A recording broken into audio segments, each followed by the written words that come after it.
दोस्तों, फरवरी महीने के आखिरी दिन दुनिया ने वो मंज़र देखा जिसका शायद किसी ने तसव्वुर भी नहीं किया होगा। दुनिया की सबसे बड़ी ताकत अमेरिका और उसके सबसे बाअसर शख्स राष्ट्रपति डोनाल्ड ट्रंप ने ओवल ऑफिस में जो किया वो डिप्लोमेसी के इतिहास में एक नई मिसाल बन गया। ये शायद पहली बार था कि किसी मेहमान लीडर की पब्लिकली इतनी बेइज्जती की गई हो जो डिप्लोमेटिक रिलेशंस में एक नए चैप्टर की शुरुआत थी। यूक्रेनी राष्ट्रपति ज़ेलेंस्की के साथ राष्ट्रपति डोनाल्ड ट्रंप और राष्ट्रपति जेडी वेंस के बर्ताव ने एक नई आलमी बहस को जन्म दिया है।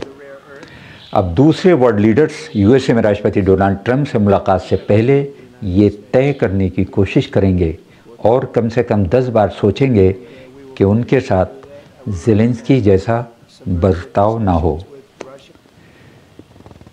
इसमें कोई दो राय नहीं कि अमेरिकी अवाम गज़ा के हालात से बाइडन इंतज़ामिया से इस कदर नाखुश थे कि उन्होंने ट्रंप जैसे शख्स को अमेरिका का सदर मुंतखब कर लिया।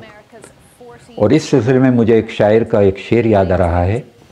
कुछ ऐसे बदहवास हुए आंधियों से लोग जो पेड़ खोखले थे उन्हीं से लिपट गए। अमेरिकी राष्ट्रपति डोनाल्ड ट्रंप रूस और यूक्रेन के बीच जंग को ख़त्म करना चाहते हैं ताकि वो रूसी समर्थन हासिल कर सकें और रूस और चीन के बीच रिलेशंस में दरार भी पैदा कर सकें। साथ ही जंग पर जो अमेरिकी खर्च आ रहा है उसको भी कम किया जा सके। इसके अलावा वो यूक्रेन को ये यकीन दिलाना चाहते थे कि वो यूक्रेन का समर्थन करते हैं लेकिन वो ज़ेलेंस्की का समर्थन नहीं करते। और फिर करें भी क्यों?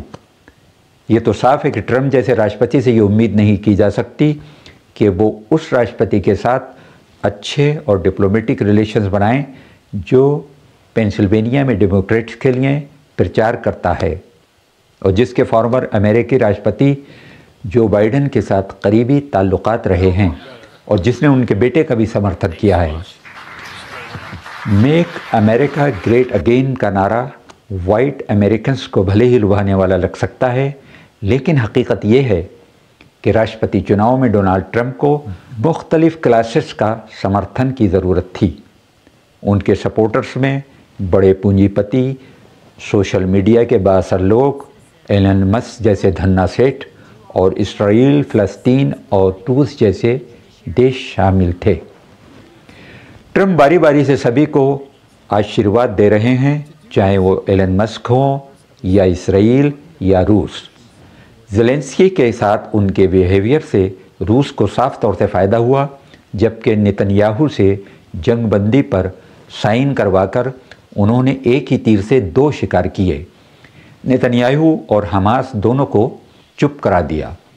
दूसरी तरफ ट्रंप ने एलन मस्क की इम्पोर्टेंस को इस हद तक बढ़ावा दिया कि अब उन्हें किसी को इनाम देने की ज़रूरत नहीं रह गई है। रूस और यूक्रेन के हालात ने यह भी साफ कर दिया है कि ये दोनों देश अपने दम पर कुछ भी करने में नाकाबिल हैं और अपनी प्रॉब्लम्स के समाधान के लिए अमेरिका पर डिपेंड हैं। ट्रंप की इस नई डिप्लोमेसी को चाहे हम साजिश कहें या कुछ और, लेकिन सच तो यह है कि इसने इंटरनेशनल रिलेशंस में एक नया चैप्टर खोल दिया है। ज़ेलेंस्की के साथ जो कुछ हुआ उससे ट्रंप के मुंह को खून लग गया है और वो या कोई भी दूसरा ताकतवर नेता किसी दूसरे देश के नेता का इसी तरह अपमान कर सकता है।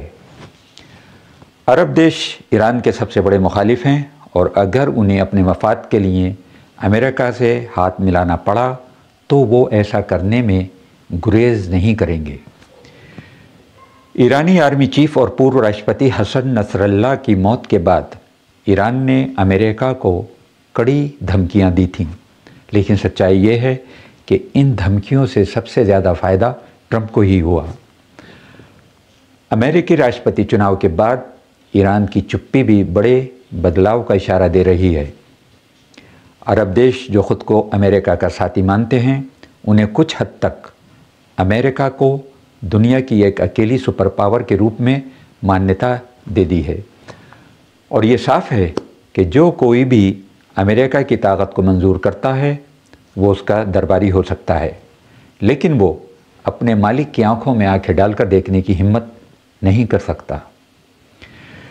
ज़ेलेंस्की के साथ जो कुछ हुआ उसके ज़रिए ट्रंप ने अपने डिट्रैक्टर्स और सपोर्टर्स दोनों को एक क्लियर मैसेज दिया है कि जो कोई भी उनकी मर्ज़ी के ख़िलाफ़ जाएगा उसका वही हश्र होगा जो ज़ेलेंस्की का हुआ। हालांकि जिस तरह से ज़ेलेंस्की ने अपनी हार को आर्जी तौर पर अपने फेवर में बदलने की कोशिश की है, उसने ट्रंप की नई डिप्लोमेसी पर कई सवालिया निशान खड़े कर दिए हैं।